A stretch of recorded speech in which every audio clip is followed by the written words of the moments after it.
nama awak siapa? Hai, nama saya NFU. Apa nama awak? Nama saya Arisa.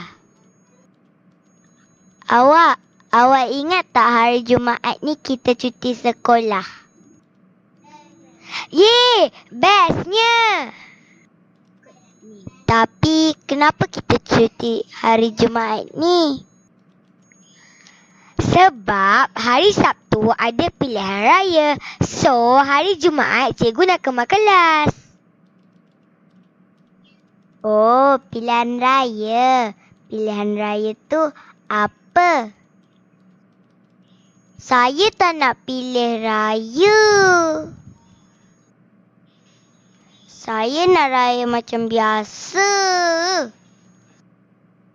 Macam ni lah. Sebenarnya pilihan raya tu ialah hari untuk kita pergi mengundi. Oh, macam tu ke?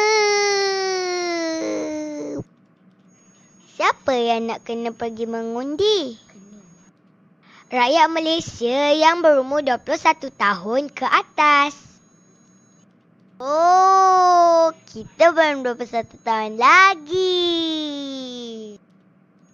Kepada sesiapa yang layak pergi mengundi, mengundilah dengan bijak. Pilihlah calon yang boleh diharapkan.